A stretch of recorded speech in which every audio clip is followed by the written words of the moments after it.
Hi, good afternoon, everyone. Good afternoon, sir. The topic that I will be discussed to you is about curriculum contextualization. So, this means that it connects the lesson to things students see, know, and experience in their own community. So, you are going to relate what students will experience in their own community, and that is curriculum contextualization. So, what are the purpose of curriculum contextualization? First, lessons become easier to relate because it connects to real life situation of the students. Second, students can participate more and learn better when examples are familiar.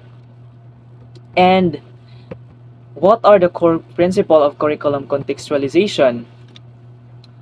Um, First, start start with national standards, then adjust them to fit local situations.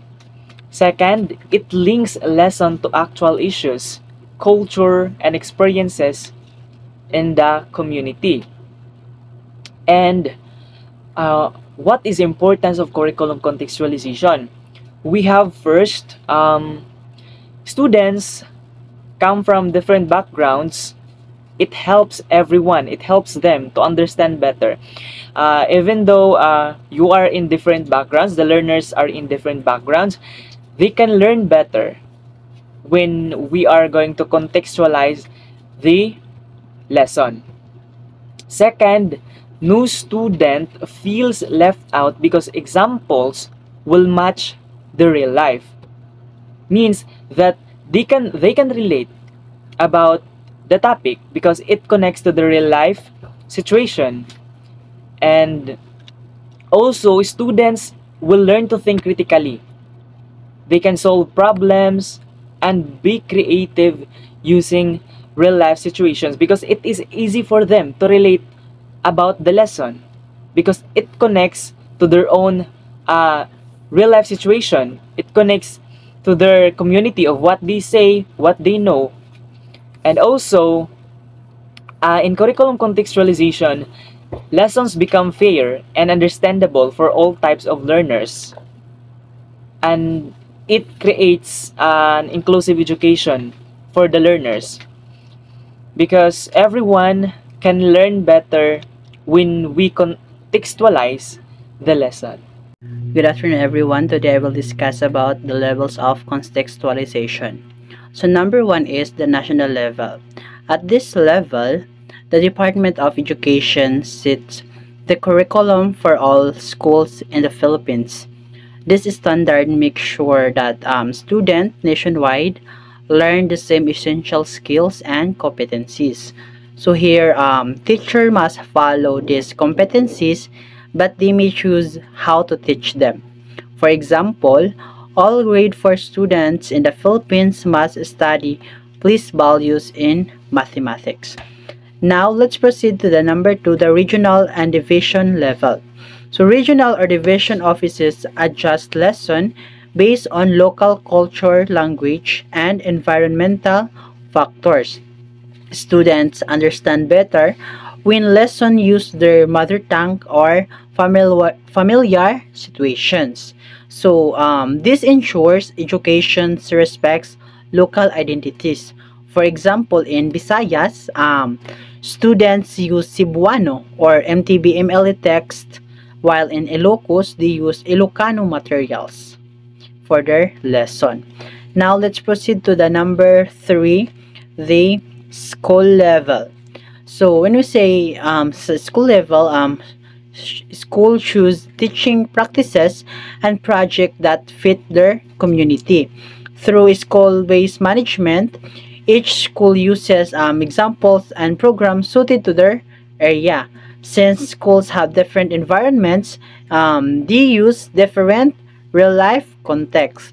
Like for example, in a coastal school, they uses topics on fishing and coral reef, while in a mountain school, they uses farming or forest ecosystem.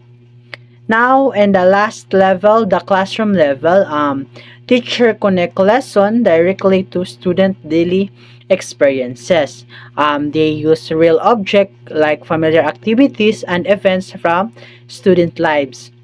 This level is the most meaningful because learning becomes personal and relevant. Like for example, students measure the distance from their homes to school when learning about length. So that's why we can say that this level is the most meaningful because learning becomes personal and relevant to the student. Now let's discuss the strategies of contextualization.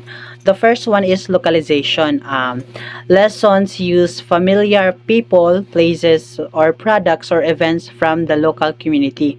When students recognize examples, they understand topics more easily. Like for example, using a nearby waterfall or historical site when teaching about tourism. So number two is indigenization. Lessons highlight indigenous traditions, belief, and knowledge. This respects cultural identity and values ancestral wisdom instead of ignoring it. Like for example, explaining how the Aita use medicinal plants when teaching health or science. Number three is differentiated instruction. So students receive tasks based on their abilities, learning styles, and needs. Some learn better through visuals, others through hands-on activities or discussion. So all students are supported fairly. Like for example, fast reader answer deeper question while struggling readers get shorter text with vocabulary support. And the number four is the contextualized learning materials. So, contextualized learning materials are worksheets, modules, stories, or videos that reflect real-life situations that students know. They help students relate lessons to their own lives and culture. Second to the last is the collaborative learning. Here, students work together to solve tasks, create outputs, or study topics. This builds communications, cooperations, and teamwork along with the academic skills. Last one is the cultural and gender sensitivity. Here is the teacher treat all students equally, avoiding stereotypes or bias examples. A respectful environment helps every learner feel accepted and valued. So that's all our report about the contextualization curriculum.